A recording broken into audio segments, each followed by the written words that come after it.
So anyway, did I tell you that I was once in danger of cutting my wrists because there was no more heroes anymore? Look, the church has failed abysmally in trying to attract men to the cause of Christ. There's glaring reasons for this, but least not is the feminization of Christ and his church. In the present church structures, this cannot be overcome. So you've got to separate, fellas. You've got to get the hell out of there. You cannot overcome the feminization of the existing legacy church. The rot is too ingrained. Get out. However, we all know that wifey and kids ain't going to want to go, are they? Oh no, because it's far too comfortable for them to remain there. But even so, it's quite easy to recognise why the church has failed abysmally at attracting men to the church. Predominantly, it's been lack of focus. It's as simple as that. Look, now, I used to go and speak to men's meetings up and down the country. I stopped doing that a long time ago now because it became detrimental to my mental health. A £5 greasy spoon breakfast to old farts and their grandkids. I speak as an old fart with a grandchild, by the way, on a Saturday morning or a few days away in what is, in effect, a youth camp for older men. Well, I found that to be a pathetic and poor representation of what men's ministry should be. It got me very depressed. Look now, the statistics are very clear, and they have been for years. Nashville, Tennessee, the Baptist Press say this. Did you know that if a child is the first person in a household to become a Christian, there's a 3.5% probability that everyone else in the household will follow? If the mother is the first to become a Christian, there's a 17% probability everyone else in the household will follow. Are you ready for this now? You've heard this before. If the father is first, there's a 93% probability everyone else in the household will follow. 93%, for goodness sake.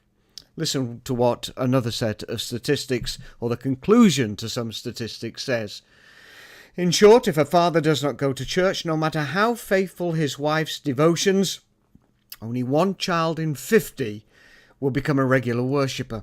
If a father goes regularly, regardless of the practice of the mother, between 2/3 and 3/4 of their children will become churchgoers. If a father goes but irregularly to the church, regardless of his wife's devotion, between a half and 2/3 of their offspring will find themselves coming to church regularly or occasionally. My goodness. Now listen. Those statistics are phenomenal, aren't they? I find them both exceptionally discouraging and exceptionally encouraging all at the same time. So what have we been doing in answer to these questions? I mean, we can fix the problem with a dying church just by getting the men in there. It's easy, really, isn't it? So what have our religious machinery and our seminaries and our Bible colleges focused on to fix this problem? Have they focused on recruiting men to teach men to reach men? Have they designed and refined mission courses for men? No, they haven't.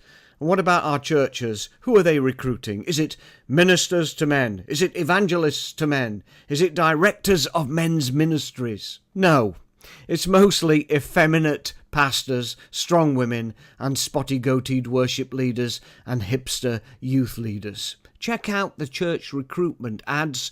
Ministry to men is, where is it? Nowhere. There is no focus recruitment in the face of such fantastic statistics. When I ministered to men's groups in the UK before my depression set in, I was faced with the same question up and down the land. Here it is. How do we attract young men to us? Not to the church, not to Christ, but how do we attract young men to us? Now, most of these men were older men in their 60s, minimum age usually, and they were well established financially, if you know what I mean. So I came up with a very easy plan to attract younger men to their ranks. I said to them, divide yourself into groups of 6. Every year, each of you drop £500 into a kitty. That's £3,000 a year. Then find a young man, and then all 6 of you take him out for a curry and tell him that there's something in it for him. Tell him there's money in it. He'll be there, no worries. when he sits down and he's drunk his first cobra with you, I want you to tell him that, say, hey, there are 6 of us here, and that totals around about 250 years maybe of life experience and work, and we want to give it to you for free. We want to be here for you. We want to meet with you just 4 times a year, buy you a curry, listen to you, give you our advice. We covenant to pray for you each and every day. And what we're going to do for you on top of that is to give you £3,000 a year for the next 3 years. We don't want it back either. All we want you to do is to tell us that after you're well established, you will find another 5 men and do exactly the same to one young man that we've done to you. I told them if they did this, the young men would be beating down their door to get to them. Did they do it? They did. Why? Because there's no more.